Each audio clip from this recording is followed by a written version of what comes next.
여러 예전에 미국의 어느 초등학교에서 선생님이 학생들에게 그런 질문을 던졌습니다.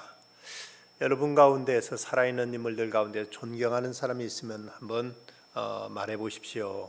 했더니 학생들이 그 가운데 빌 게이츠라든지 워렌 버핏이라든지 또는 오프라 윈프리 또는 마더 테레사 또 빌리그램 등 나름대로 이런 사회에서 존경받는 인물들 이름을 열거했습니다. 근데 그 중에 한 학생이 예수 그리스도요 하고 이렇게 말합니다. 그러니까 이 선생님이 아니 살아있는 분들 말 중에서 하고 이렇게 이제 정정하려고 하니까 이 학생이 당돌하게 한 말이 예수는 살아계신데요 하고 이렇게 이제 말을 하면서 자기 주장을 굽히지 않았다고 합니다. 우리가 지난주일 부활절을 지켰죠. 예수님은 살아계셔서 오늘 우리가 함께 계십니다. 그런데 중요한 것은 살아계신 예수님, 그분이 살아계셨다는 것을 믿는 것이 중요하지만 그와 함께 우리 또한 이 부활의 신앙, 우리도 살아계신 예수님을 경험하고 그분과 동행하고 그분의 능력을 덧입고 살아가는 이 부활 신앙으로 살아가는 것, 이것이 더더욱 중요한 것입니다. 예수님 죽음을 이기고 살아나셨다는 사실을 인정한다는 것, 이건 물론 우리 믿음에 있어서 뿌리가 되는 근간이 되는 중요한 문제이긴 합니다만은 실제적으로 중요한 것은 우리가 그 부활하신 예수님을 오늘의 현실 속에서 그분과 교제하고 그리고 그분의 능력과 사랑을 이제 힘입고 체험하면서 그 능력으로 살아간다는 것, 이것은 우리에게 더더욱 중요한 일이라고 말할 수 있습니다. 그런데 바로 오늘 본문 요한복음 11장에서 예수님은 부활의 능력을 나타내셨고 보여주셨고 증거하심으로 이제 부활의 권능을 덧입은 사람들 얘기가 오늘 본문에 기록되어 있습니다. 그 마을이 오늘 우리가 배우게 될 베단이라는 이 마을입니다. 근데 성경에 보면 베단이라는 이름을 가진 곳은 두 곳입니다. 요한복음 1장 28절에 보면 세례 요한이 세례를 베풀던 곳, 그 요단강 가에 있는 마을도 베단이라는 곳이 한 곳이 있습니다. 그런가 하면 성경 여러 곳에서 많이 반복되는 곳은 예루살렘 동편 감람산 동쪽으로 약 3km 정도 떨어진 이곳에 있는 마을, 이 마을이 이제 성경에 많이 기록되어 있고 이 마을이 이제 오늘 본문에서 소개하고 있는 바로 그 베단이라는 마을입니다. 이 베단이라는 말의 이름의 뜻은 본래 베이트 아니라고 하면 가난한 이들의 집이라는 이런 뜻이 가지고 있고 또 어떤 이는 베이트 아나니아에서 아나니아의 집이라고 여기서 유래됐다고 이렇게 보는 사람도 있습니다. 그렇지만 어쨌든 이곳은 가난한 사람들이 주로 이제 많이 살던 곳이었고 그러면서 예수님께 이 마을을 자주 찾아가셨고 또 그 가운데서 마리아, 마르다, 나사로 이 3남매가 살고 있던 집에 자주 찾아가셔서 같이 머물기도 하시고 때는 그곳에 식사도 하시고 그들 3남매를 무척 예수님께서 아끼시고 저들을 돌보신 이런 마을로 유명한 곳입니다. 이 베다니는 예루살렘에서 감남산 동편 약 3km 정도 떨어진 곳에 위치했는데 나사로의 무덤을 중심으로 생긴 이 마을은 아랍어로 엘 아자리에라고 불리는데 이 나사로 무덤 아래로 약 20m 정도 내려가면은 1954년에 이탈리아의 건축가 발루지에 의해서 세워진 나사로의 무덤으로 전승된 터전에 건립된 프란치스칸 그 교회가 그곳에 이제 세워져 있습니다. 그 교회 안에는 모자이크로 무덤에서 나오는 나사로의 모습 그리고 이제 예수님을 맞이하는 마리아와 마르다의 모습이 그림으로 거기에 그려져 있다고 이렇게 이제 소개되고 있습니다. 예수님 머리에 기름 붓는 여인의 모습들이 이제 그 그림에 그려져 있는데 그 전승에는 마리아의 집도 그곳에 지금 보존되어 있고 여러분 이곳은 이제 또 문둥병자였던 시몬이 살던 마을로도 알려져 있고 또 이곳이 예수님께서 예루살렘 입성하기 전날 묵으셨던 마을 그런가 하면은 예수님 승천하실 때 이곳에 제자들과 이제 작별하신 곳 이런 이제 나름대로 의미 있는 이런 장소로 이 베다니는 알려져 있는 곳입니다. 예수님께서 그 부활의 메시지를 선포하시고 부활의 기적을 나타내셨는데, 근데 바로 이제 오늘 이 베다니에서 이 위대한 교훈 그리고 기적을 예수님께 나타내 주셨습니다. 그렇다면 우리가 오늘 현실 속에 이런 예수님 부활의 능력을 우리 또한 체험하고 이것을 우리들의 능력을 삼기 위해서 우리에게 필요한 신앙의 자세는 무엇일까? 먼저 우리는 주님이 사랑하시는 자들에게도 고난은 있을 수 있다는 사실을 우리가 이제 알아야 됩니다. 우리가 예수 믿기만 하면 우리가 어떤 고난도 어떤 시련도 다 피해 간다고 생각하기 쉽지만, 그러나 믿는 사람들에도 이런저런 고난은 예의 없이 찾아오는 경우들을 우리가 많이 보게 됩니다. 오늘 본문 3절 말씀 보면은 이에 그 누이들이 예수께 사람을 보내 이르되 주여 보시옵소서 사랑하신 자가 병들었나이다 하고 이렇게 기록하고 있습니다. 여기서 사랑하는 신자가 병들었습니다 라는 이 표현을 보면 이 지금 누구라는 이름이 전혀 언급되어 있지 않습니다. 물론 이 구체적으로 나사로입니다만은, 그런데 예수님한테 사람을 보내서 보낸 이 전갈에 주여 사랑하신 자가 병들었습니다 라고 이렇게만 말해도 바로 그가 누군지 알 만큼 예수님께서 아셨고 저들도 알고 누구나 이렇게만 전하면 알 만큼 예수님이 가장을 각별히 사랑하셨다는 것을 짐작해 하고 있습니다. 예수님께서 15절 보면 본래 마르다와 그 동생과 나사로를 사랑하시더니라고 이렇게 기록한 이 말씀을 보더라도 예수님의 저들을 이제 본래부터 지금까지 계속 사랑하셨다는 이런 이제 내용이고, 그리고 여기서 말씀하고 있는 이 사랑이라는 단어도 최고의 사랑, 그야말로 지고의 사랑인 아가페라는 단어로 이렇게 이제 그 기록된 걸 보면 예수가 얼마나 저들을 사랑하시는가 하는 것을 알 수가 있습니다. 그런데 이렇게 예수님을 사랑하는 사람 같으면은 어떤 고난이 없어야 되고 시련이 없어야 되고 여러 가지 고통과 아픔이 없어야 될 것 아닌가? 믿는 사람 뭔가 좀 편하려고, 이런 환난과 재앙을 당하지 않으려고 우리가 예수를 찾고 신앙생활하는 경우가 있는데, 믿는 사람은 똑같이 이런 어려움을 당하면 과연 믿을 필요가 어디 있느냐 하는 이런 문제가 이제 사람에 따라 제기될 수 있을 것입니다. 그러나 우리 앞서 신앙의 선배들도 그러했고 오늘 우리들도 그러하고, 믿는 모든 사람들은 어떤 고난도 찾아올 수 있다는 사실을 우리가 부정하지 말아야 됩니다. 지난 세기 위대한 성자였던 존 조웨트는 이런 고백을 한 적이 있습니다. 여러분은 나의 삶에 기복이 없을 것이 생각하실지 모릅니다.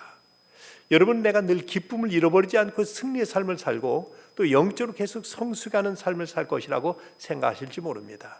그러나 천만의 말씀입니다.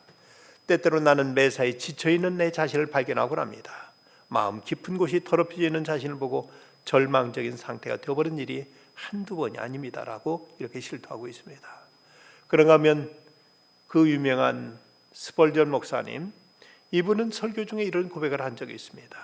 나는 때때로 너무나 깊은 절망과 두려움 속에 빠지곤 합니다. 나는 제발 여러분만은 나와 같은 이런 극한 상태에 처하는 일이 없기를 바랍니다. 이런 대단한, 그야말로 교회 사회에 남을 만한 이런 위대한 신앙의 사람들에게도 이런 고난, 이런 고통이 있었다는 것을 저들은 이제 고백하고 있습니다. 그런가 하면 성경에 나타난 위대한 신앙이었던 사도 바울, 그의 고백을 들어보면 그는 이제 더 심한 말까지도 하고 있습니다. 고린도후서 1장 8절에 보면 형제들아, 우리가 아시아에서 당한 환난을 너희가 모르기를 원하지 아니하노니 힘에 겹도록 심한 고난을 당하여 살 소망까지 끊어지고, 살 소망까지 끊어졌다고 바울이 이렇게 고백하는 걸 보면 얼마나 바울도 참으로 극심한 고난을 겪었는가. 우리는 우리 자신이 사형 선고를 받은 줄 알았으니, 고린도서 1장 9절 말씀, 사형 선고를 받은 줄 알았다고 할 만큼 그도 죽음의 그림자가 어른거리는 이런 고통의 직면에 있었던 것을 그는 숨김없이 이렇게 고백하고 있습니다. 그렇다면 누구에게나 이런 고난은 올 수 있고, 특히 주님이 그토록 사랑한 자 나사로에게도 이런 이제 죽음의 질병과 그리고 실제 죽음까지도 그게 닥친 것을 우리는 찾아볼 수가 있습니다. 그렇다면 이런 고난이 우리에게 찾아올 때 우리가 어떤 신앙의 자세를 가져야 될 것인가? 자칫 우리가 이럴 때 시험에 빠지기 쉬운 것은 하나님은 나를 사랑하시지 않는가 보다, 내 고난에 대해서는 하나님은 아무런 관심도 없으신가 보다 하고 하나님의 사랑을 의심할 때가 많이 있습니다. 우리가 참 요즘 많은 분들이 마음 아파하고 있고, 어쩌면 신앙인들 중에서도 많이 이제 참으로 여러 가지 많은 생각이 들 분들이 있을 것입니다. 우리 김영신 집사님도 오늘 기도하셨습니다만은 세월호 그 속에 분명 신앙인이 있고, 우리 같은 교단이 안산제일교회에서 어제 총회장이 설교하고 이제 희생당한 사람들과 또 그 사고에 당한 사람들을 위해서 기도회를 가졌는데, 안산제일교회 학생만 9명이 이번에 실종됐다고 이렇게 전해지고 있습니다. 믿는 사람들에게도 이런 일이 닥치는 오늘의 현실 속에서 우리가 자칫 하나님의 사랑, 때로는 하나님의 존재까지도 의심이 되어지는 이런 일들이 이제 우리 가운데 이런 시험에 빠질 수 있는 경우들이 없지 않아 있다는 것입니다. 그러면 성경은 뭐라고 말씀하고 있는가? 베드로전서 4장 12절 말씀 보면, 사랑하는 자들아, 너희를 연단하려고 오는 불시험을 이상한 일을 당하는 것 같이 이상히 여기지 말고 오히려 너희가 그리스도의 고난에 참여하는 것으로 즐거워하라. 이는 그의 영광이 나타나실 때 너희로 즐거워하고 기뻐하게 하려 함이라고 말씀합니다. 또 야고보서에서도 내 형제들아, 너희가 여러 가지 시험을 당하거든 온전히 기쁘게 여기라고 이렇게 말씀하고 있습니다. 여러 가지 시험, 이건 여러 가지 색깔이라는 뜻을 지닌 표현인데, 우리 인생의 그 항로에서는 우리가 여러 가지 각양각색의 많은 고난이 우리에게 찾아올 때가 있습니다.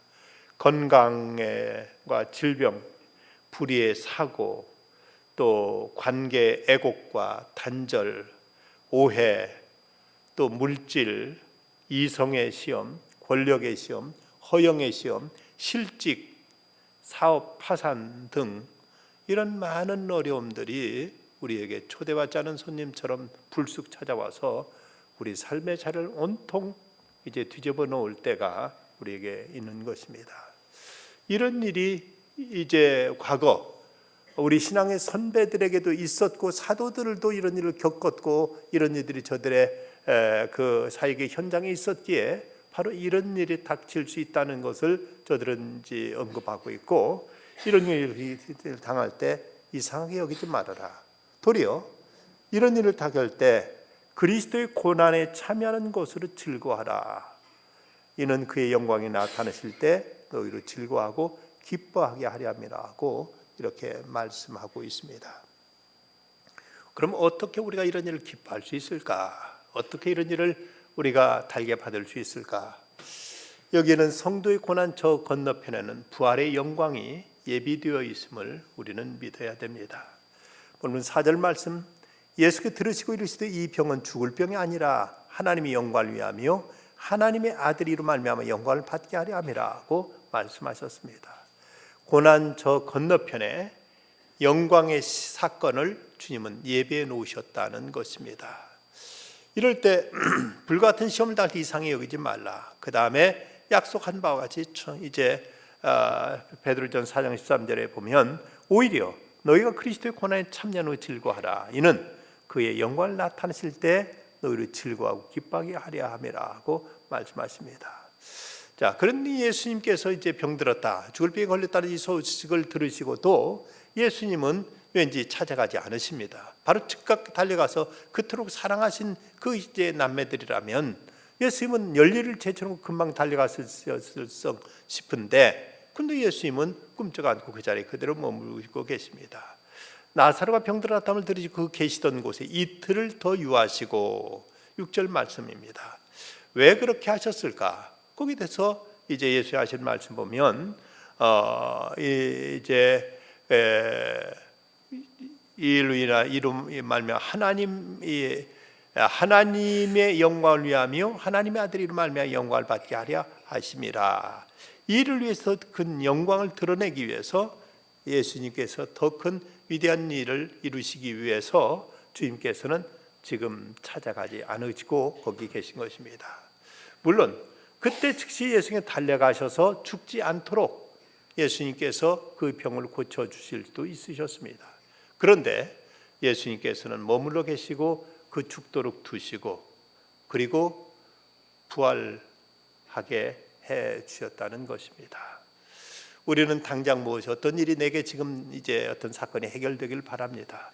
그러나 어떤 경우 우리가 긴 안목에서 보면 어쩌면 오늘의 고난은 고난대로 겪고 나서 그리고 나서 하나님께서 보실 때 가장 확실한 타이밍에 하나님 방법으로 하나님 뜻을 이루시는 이것이 더 유익할 수 있고 더 복될 수 있고 더 아름다울 수 있고 더 선할 수 있음을 우리는 알아야 됩니다. 내 생각엔 당장 뭔가 이 자리에서 이루어져야만 될 것 같은데 그러나 하나님의 전체를 보시는 그 타이밍 스케줄에 가면 지금보다는 나중에 나올 수 있고 죽음을 보지 않고 그 자리에서 병이 낫는 것보다 차라리 죽었다가 다시 살아나는 것이 나을 수 있다는 이런 하나님의 시각 그 경륜 속에서 하나님께서 그 타이밍을 적절히 조절하고 계심을 우리는 알아야 되고 믿어야 되고 이걸 신뢰할 수 있어야 됩니다. 서양 속담에 그런 말이 있습니다. 신이 인간에게 진노하실 때 그 소원을 들어줘 버리신다. 무서운 말씀이죠. 우리가 원하는 대로 다 되는 것이 내게 복은 아닙니다. 하나님 보실 때 하나님의 뜻대로 이루어지는 것이 가장 큰 복임을 우리는 알아야 됩니다. 지금 이 시점에 내 뜻대로 다 되어버리면 다 모든 것 다 속시원하고 뭔가 화끈하고 좋을 듯 싶지만 그러나 어떤 경우는 하나님께서 우리의 기도를 거절하실 때가 있고 미루실 때가 있고 하나님께서 이를 유보시키실 때가 있습니다. 미국의 어느 축구팀이 대학 축구팀이 이제 경기를 이제 앞두고 이제 나름대로 독실한 크리스찬들로 구성된 이제 대학교의 그 축구팀이었는데 충분히 이기리라 기대했는데 보기 좋게 패배하고 말았습니다. 그리고 이제 이 게임에서 승리하면은 어느 클럽을 빌려 가지고 대대적인 파티를 열려고 했는데 그 게임에 지고 나니까 파티 계획도 다 취소시켜 버리고 말았습니다. 모두 다 울적한 기분으로 찜찜한 기분으로 집에 돌아갔습니다. 그런데 다음 날 그들이 그 게임에 패한 것이 얼마나 다행인가 하는 신문지상을 통해서 그들은 깨닫게 되었습니다. 그 클럽이 화재로 인해서 수많은 희생자가 거기서 발생했던 것입니다. 거기서 그 게임에 승리했더라면 그들은 계획대로 그곳에 가서 대대적인 파티를 열면서 밤새 놀고 마시고 즐겼을 터인데 그 게임에 진 것으로 인해서 그들은 그곳에 가지 않게 되었고 그래서 그 참사를 면할 수가 있었습니다. 우리는 내 생각과 계산대로 모든 것이 되어진다는 이 고집을 버려야 됩니다. 하나님의 더 큰 뜻을 가지고 계시고 더 큰 섭리를 가지고 계신다면 어떤 상황 속에서도 주의 뜻이 이루어지이다 하고 우리는 기도할 수 있어야 될 것입니다.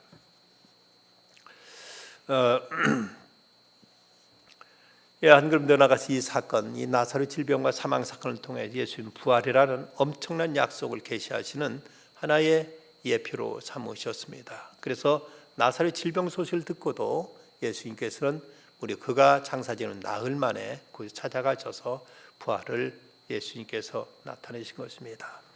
생각건대 현재의 고난은 장차 우리에게 나타날 영광과 좋게 비교할 수 없도다. 고난이 올 때 성도가 할 일, 고난 저 건너편에 예비된 하늘의 영광, 부활의 영광, 이 하나님의 경륜에서 이루어질 그 영생의 문제를 우리는 바라볼 수 있어야 됩니다. 또 하나 이제 말씀의 능력으로 결박을 풀고 살아갈 수 있는 이런 이제 신앙으로 우리는 승화되어야만 됩니다. 역동적인 부활의 능력을 인생을 살아가는 가운데 우리가 이 부활이라는 하나의 어떤 교리적인 얘기 또는 뭐 예수님께서 죽음을 이기고 다시 살아났다는 얘기 또 그리고 나사로가 죽었다 살아났다는 얘기, 이런 과거에 기록된 하나의 어떤 역사로서가 아니라 오늘 우리들의 사건으로 받아들일 수 있어야 된다는 것입니다. 예수님께서 이제 무덤 앞에 찾아가셔서 3절 44절 말씀에 보면 예수님께서 이렇게 이제 말씀하십니다. 이 말씀하시고 큰 소리로 나사로야 나오라 부르시니 죽은 자가 수족을 배로 동인 채 나오는데 그 얼굴은 수건에 쌓였더라. 예수께서 이르시되 풀어놓아 다니게 하라 하시니라. 예수님께서 나사로야 나오너라 하고 이렇게 말씀하시니까 죽은 자가 수족을 배로 동인 채 나왔다 하고 이렇게 기록하고 있습니다. D.L. 무디는 이 말씀을 해석하면서 재미있는 표현을 쓰고 있는데, 이때 예수님이 나사로야 나오너라 하고 나사로의 그 이름을 지칭하지 않으시고 죽은 자야 나오너라 했더라면 큰일 날 뻔했다는 거죠. 온 세상의 죽은 자들이 모두 다 깨어났을 테니 그것도 이제 큰 혼란이 되고 말았을 것이다 하고 그런데, 어쨌든 나사로야 나오라고 말씀하신 나사로가 나오는데 그럼에도 불구하고 그는 자연스럽지 못합니다. 온몸을 들이게 칭칭 감고 다 묶여 있으니 겨우 이제 어정거리고 나왔을 법합니다. 그저 예수님께서 풀어놓아 다니게 하라 말씀하심으로 그의 모든 결박된 걸 풀어놓았을 때 그는 이제 완전히 자유로운 몸으로 변화되었던 것입니다. 어쩌면 이것이 우리들의 어떤 한 신앙의 모습과도 비유할 수 있는 모습입니다. 우리가 나름대로 믿는다고 하고 부활의 사건도 우리가 이제 있을 수 있다, 있었다, 또 이것이 그렇다고 얘기는 하지만 이것이 우리의 사건으로 우리가 이것을 소화하지 못하고 그렇게 나타내지 못하고 있는 이유가 뭘까? 하나, 이것을 기록된 하나의 과거의 사건으로만 이해할 뿐 이것을 우리 자신과 별개의 문제로 우리가 이걸 치부해 버릴 때 부활은 늘 이제 과거사 아니면 하나의 어떤 교리적인 얘기로 끝나버리고 맙니다. 그러기에 우리는 하나님의 말씀을 대할 때 이 말씀을 묵상하고 이 말씀을 가지고 기도하면서 이 말씀이 오늘 내게 주시는 하나님의 음성이 무엇인가, 그것을 깨닫고 그 말씀대로 지켜 준행할 때, 그럴 때 이 말씀은 우리 안에 살아 역사하게 되고 말씀은 우리에게 능력으로 와닿게 되는 것입니다. 많은 신앙인들이 하나님의 말씀을 들으면서도 이건 하나님 그렇다더라 하고 그냥 이걸 객관적인 얘기로 흘려버리기 때문에 그래서 말씀의 능력이 우리에게 살아 역사하지 못합니다.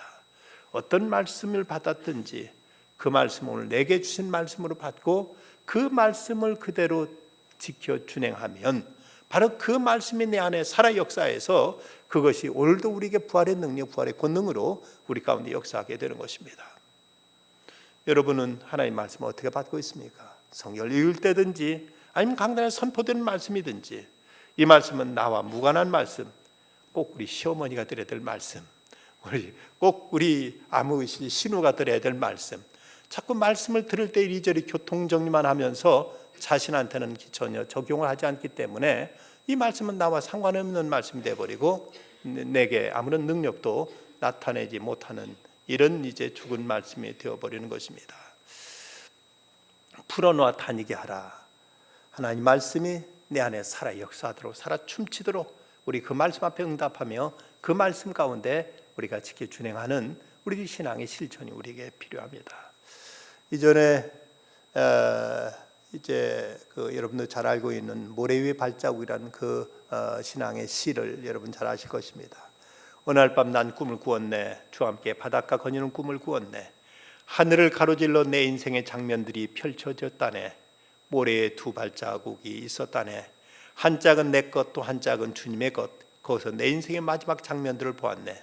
내 발자국이 멈춰진 그곳에서 내 삶의 길을 되돌아보았네. 자주 그 길에 오직 한 짝의 발자국만 보였네. 그때 내 인생이 가장 비참하고 슬픈 계절이었네. 나는 의아해서 주님께 물었네. 주님, 제가 당신을 따르기로 했을 때 저와 항상 함께 계시겠다고 약속하셨지요. 그러나 보십시오, 제가 주님을 가장 필요로 했을 때 그때 거기는 오직 한 짝의 발자국밖에 없었습니다. 저는 도무지 알 수가 없었습니다. 제가 주님을 가장 필요로 했을 때 제 곁을 떠나버린 주님께서 다시 대답하셨네. 나의 귀하고 소중한 아이여, 난 너를 사랑했고 너를 떠나지 않았단다. 내 시련의 때, 고통의 그때에도 내가 본 오직 그 한 짝의 발자국은 내 발자국이니라. 그때 내가 너를 등에 업고 걸었노라 하는 그 유명한 시를 여러분 아실 것입니다. 그런데 그 시가 나온 지 오랜 여러 해 후에 그 다음 편이 또 발표되었습니다. 여기도 이제 예수님 정말 힘든 줄 업고 걸으시다니 많이 힘드셨겠군요. 죄송해요. 그런데 예수님 대답하셨네. 그래, 그때는 폭풍우를 지난 때에서 그랬구나. 그런데 주님 보십시오. 이번엔 다시 지그재그로 더 엉망이 된 두 짝의 발자국이 나타났네요. 그건 왜 그런가요? 아이야, 기억 못하는구나. 그때는 우리가 함께 춤을 춰서 발자국이 저 모양이란다. That was when he danced, we danced. 우리가 춤췄을 때다 하고 이런 시기로 나타나 있습니다. 주님과 함께 동행하며 부활하신 주님을 모시고 우리가 같이 함께하는 삶을 살아갈 때 때론 주님과 손을 잡고 덩실덩실 춤을 출 수 있는 이런 감격, 감동, 이런 기쁨, 이런 환희가 우리 생활 속에 체험되어 줄 수 있음을 우리는 잊지 말아야 될 것입니다. 이 베다니는 바로 예수님께서 찾아오셔서 나사로를 살려주시면서 그토록 가난한 삼남매, 이 동네 자체가 가난한 집이라는 이제 뜻을 가지고 있듯이 어렵게 살아가는 사람들에게 예수님은 다정하게 찾아오셔서 저들을 보살펴 주셨고 때로는 이렇게 죽음과 고통이라는 이런 고통 속에 예수님께서는 다시 부활의 능력을 나타내 주셨습니다. 어찌 보면 우리들의 가난한 마음 속에 주님은 찾아오셔서 우리에게 위로와 소망을 주시고 우리에게 부활의 약속 그리고 우리에게 부활의 능력, 부활의 사랑을 우리에게 베풀어 주시는 곳이기도 합니다.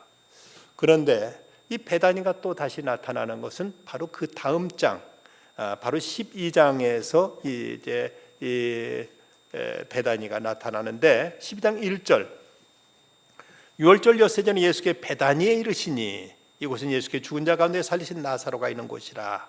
거기서 예수를 위해 잔치할새 마르다는 일을 하고 나사로는 예수와 함께 앉은 자 중에 있더라고 이렇게 기록하고 있습니다. 바로 여기서 예수님께 향유를 부어드리는 그 아름다운 잔치가 열리게 됩니다.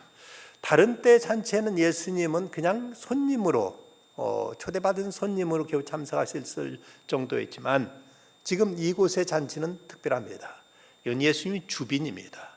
오직 예수님을 위해서 잔치를 연 것이 바로 이제 요한복음 12장에 나타난 바로 이 잔치입니다. 예수님이 그동안 많은 병자들도 고쳐주셨고 때로 죽은 자도 살려주시고 많은 능력을 행하셨지만 그러나 실제 예수님께 감사했던 사람들이 그렇게 많지 않습니다. 10명의 문둥병자를 고쳐주셨을 때 그때 예수님께 다가와서 살해했던 사람은 딱 한 명밖에 없었던 것처럼 지금까지 그렇게 많은 능력을 나타내시고 사랑을 베푸셨지만 예수님이 실제로 찾아와 예수님이 실제로 감사의 잔치를 열어드린 것은 바로 지금 이곳에서 마리아, 마르다, 나사로 집에서 지금 잔치를 열고 있는 것입니다. 이때도 마리아는 여전히 예수님 발 안에 엎드려서 예수님께 향유를 부어드리는 아름다운 모습을 보이고 있습니다. 이 마리아는 마르다가 예수님께 음식을 만들어 대접할 때도 그때 예수님 발 아래에서 예수님 말씀을 들었었고 그리고 마리아는 또 요한복음 11장에 나타난 이제 그 나사로를 살리러 가셨을 그때도 마리아는 예수님의 발 앞에 나와서 이제 주께서 여기 계시더라면 내가 우리가 죽지 않겠나이다 하고 말씀 드릴 그때도 예수님은 이 마리아는 발 아래에 엎드렸습니다. 그런데 향유를 부어드리는 그 순간에도 그는 이제 발 아래 엎드려서 예수님의 발에 향유를 붓는 모습이 이제 12장 3절에 나타나 있습니다. 그런데 향유만 부어드렸다면 돈 있는 사람은 누구라도 할 수 있는 일입니다. 물론 향유가 비싸긴 합니다만은 이게 무려 300데나리온이라니까 1데나리온이 장정 하루의 품삯이면 안식일을 빼고 1년치 임금 그러니까 1년 연봉에 해당되는 상당히 많은 액수입니다. 이렇게 비싼 것을 예수님께 발에 부어드렸다. 예수님 머리에 부어드렸다. 이건 대단히 귀한 일이지만 그러나 돈 있는 사람 같으면 또 이것도 할 법한데 그런데 마리아가 더 귀했던 것은 자기 머리를 풀어서 예수님의 발가 흘러내린 그 발을 닦아드린 것, 이것이 더더욱 귀하고 아름다운 모습입니다. 이것은 예수님께 대한 최고의 존경, 사랑과 존경의 표시입니다. 그동안 예수님이 얼마나 아껴주시고 사랑해 주신 것에 대한 감사하고 감동된 마음 속에서 이런 일을 한 것입니다. 예수님께 대한 최고의 존경의 표시. 그러면서 자기는 그 발 아래 엎드린 걸 보면 이제 자신을 이제 최대한 낮추는 이런 자세이기도 합니다. 또한 이것은 예수님께 대한 최고의 감사의 표현이기도 하죠. 예수님께서 자기 죽은 오라비 나사로를 살려주신 것이 얼마나 감사한지, 삼남매 이렇게 살아가고 있는데 기둥 같은 오빠가 죽어서 이제 망인 자식 어떻게 살아갈까, 이제 그야말로 하늘이 무너진 같은 그 슬픔에 잠겨 있을 때, 그때 예수님이 찾아오셔서 오빠 나사로를 살려주신 것이 너무너무 감사해서 자기는 가장 소중한, 어쩌면 자기 혼수품인 이 향유를 깨어서 예수님께 부어드린 이 사건, 이것은 예수님께 대한 최고의 감사이기 되었습니다. 또 이것은 예수님에 대한 겸손한 헌신의 행동이기도 했습니다. 당시 손님의 발을 씻어주는 것은 노예가 하는 일이었는데 자신을 이렇게 낮춘 것, 그리고 머리를 풀었던 것은 옛날 민수기 5장 18절에 보면 간음한 여인에 대한 처벌 가운데 하나가 머리를 풀게 하는 법이었습니다. 이스라엘 여인들은 사람들 앞에 결코 머리를 풀지 않았음에도 예수님을 위해서는 어떤 비난과 창피도 무릅쓰고 머리를 풀어서 예수님 발을 닦아드리는 모습 속에서 예수님에 대한 최고의 헌신을 그는 이렇게 이제 드렸던 것입니다.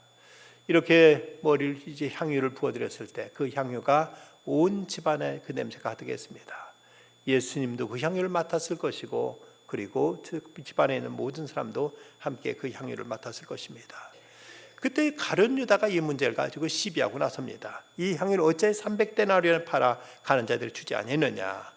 그러나 예수님은 저를 가만두어 나의 장사할 날을 위하여 일을 두게 하라고 말씀하십니다. 이 아름다운 정성을 옥합을 깨뜨려 예수님께 향유를 부어드린 이 사건에 대해서 예수님이 직접 나서서 마리아 편을 들어주시고 마리아를 지금 두둔해 주십니다.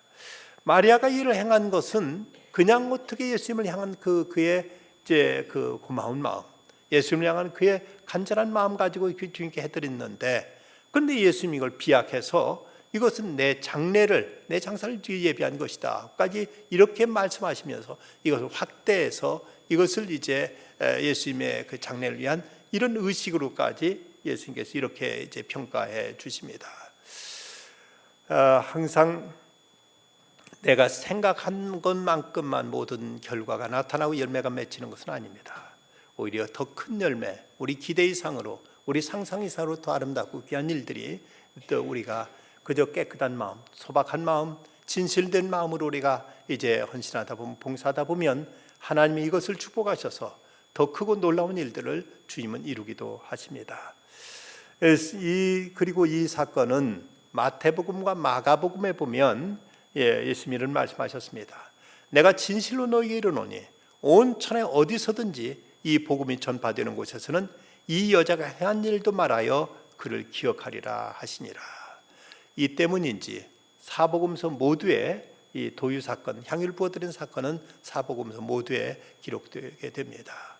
마리아는 주님의 사랑이 너무 감사해서 자기의 옥합을 깨어드리는 이 헌신으로 주님께 보답했을 때, 주님은 이것이 복음이 전파되는 모든 곳에서 이야기가 알려지게 되었고, 이것은 예수님의 십자가의 그 죽음과 부활 사건을 위해서 이 일이 귀하게 이제 기하게 되는 이런 아름다운 사건으로 예수님께서는 이렇게 인정해 주시기까지 하셨습니다. 이 베단이란 마을, 그 마을에서 부활 사건이 있었습니다. 그리고 이 마리아의 향유를, 옥합을 깨서 향유를 부어드린 사건이 바로 그곳에서 나타났습니다. 우리가 부활절을 지켰습니다. 그건 예수님 부활이면서 또한 우리의 부활이기도 합니다. 그런데 우리는 얼마만큼 주님의 은혜에 대한 감사와 감격이 우리 마음속에 있는지, 만약 이 베다니 이 마을에서 요한복음 11장 사건, 나사로를 살린 사건만 기록되고 12장 사건, 향유를 부어드린 사건이 나타나지 않았다면 어쩌면 그 마을은 예수님께로부터 한없는 은혜와 사랑과 은총만 받고도, 그리고 아무런 감격도 감동도, 그리고 어떤 그곳에 또 다른 아무런 역사가 없이 그냥 하나의 사건으로 끝나버리고만 이런 마을이 되고 말았을 것을, 이 마리아의 이 감동 어린 주님을 향한 헌신과 사랑의 고백이 있었기에, 이런 실천이 있었기에 이 마을은 참으로 행복한, 아름다운, 참으로 귀하고 복된 마을로 바뀌어지게 됩니다. 오늘 우리들에게 있어서도 그리스도의 부활, 또 나의 부활, 이 부활 사건이 그냥 하나의 역사적인 사건으로 끝나버리고 만다면 그냥 그렇고 그럴 것이지만, 그 사건이 나의 사건이고 나를 위한 하나님의 은총이고 하나님 말할 수 없는 하나님의 사랑이라는 사실을 우리가 알게 될 때, 결코 그 사건은 과거의 사건으로만 끝나서는 안 될 것입니다. 오늘 우리들의 삶 속에 주님의 그 귀하신 은총에 대한 감사와 감격과 또 우리들의 헌신과 또 우리들의 주님을 향한 충성은 마땅히 뒤따라야 될 것입니다. 안수연의 이야기, 그 청년 바보 의사, 이런 대목이 실려 있습니다. 매주 화요일 의대 기독 학생의 모임이 있었는데, 나는 어떻게 하면 빨리 마치고 다시 도서관에 돌아와 공부할 것인지 시간 계산하기에 바빴다. 하지만 뒤풀이와 성경 공부 모임이 이어지면서 내 계획대로 시간을 활용할 수 없다는 것을 알고 마음이 복잡해졌다. 결국 주님께 화요일을 온전히 내어드리기로 결정하고 나서야 겨우 평안을 되찾았다. 내가 주님께 드릴 수 있는 최선의 시간과 열정이라는 옥합을 깨뜨린 것이다. 매주 월요일 아침에는 시험이 있었다. 교회 성경 공부 리더였던 나는 1년 동안 주일 아침 9시부터 저녁 6시까지 교회에서 보내고, 저녁이 되어서야 부랴부랴 도서실로 돌아와 꼬박 밤을 샜다. 공부 양이 과중하게 압박을 가해오던 본과 3학년 1학기 때도 예과 1학년들의 학생들의 성경 공부 리더를 하기로 결정했다. 내가 날 위해 시간을 포기한다면 내가 정말로 기쁘게 그 예배를 받겠다. 하지만 너는 그로 인해 성적이든 이성교제든 사람들과의 관계든 무엇인가 분명히 손해를 볼 수 있다. 그래도 내게 그 부분을 주겠니? 이 질문은 인간 눈으로 손해보는 일을 할 때마다 스스로 되새겨보는 하나님의 음성이었다. 하지만 뚝심 있게 하나님 편에 서는 결정을 내리다 보면 점점 더 그렇게 결정이가 쉬워진다는 것을 알았다. 그 시기에 나는 사람들이 말하는 손해를 분명히 보았지만 그것을 손해라고 생각하지 않는다. 시간이 흐르면서 주님이 그분의 방법으로 손해를 다루시며 역사하시는 손길을 분명히 보았다. 주님의 구속의 역사가 값을 치르고 이루신 것이었듯 우리의 헌신과 열정은 입술의 고백만이 아닌 응분의 대가를 지불하면서 열매를 맺는다. 베다니는 참으로 아름다운 곳입니다. 가난한 사람들이 사는 마을. 그러면 예수님 찾아오셔서 그들을 감싸셨고 그들을 품으셨고, 그리고 죽음을 생명으로 바꾸어 주셨습니다. 어쩌면 우리들의 마음이 그러하고 우리 자신이 그러할 수 있습니다. 가난한 우리들에게 주님은 찾아오셔서 한없는 자비와 은총을 베풀어 주셨습니다. 그 사건만으로 끝나지 않고 이제 그곳에서 마리아의 헌신이 있었기에 이곳은 아름다운 향기가 가득히 진동하게 되었습니다. 우리 삶에도 주님의 은총, 베푸신 주님의 사랑, 우리를 향한 주님의 그 귀하신 은혜, 이 모든 것을 우리가 깨달았다면 우리도 주님의 은혜에 감사하여 감격하여 내게는 그 어떤 옥합을 깨어 주님 앞에 부어드릴 때 여기에 진정 부활의 능력과 그 은혜와 그 사랑과 은총, 그 기쁨과 감격은 오늘 우리 삶 속에서 새롭게 재현되어질 수 있습니다. 성경에 기록된 내용은 과거에 나타난 사건들의 나열이 아니라 오늘 우리들의 이야기로 이어져야 되고, 우리의 바른 응답이 나타날 때 여기에 또 하나의 부활은 일어나고, 이게 또 하나의 기적은 나타나고, 이게 또 다른 하나님의 역사와 은총은 우리 가운데 펼쳐지게 될 것입니다.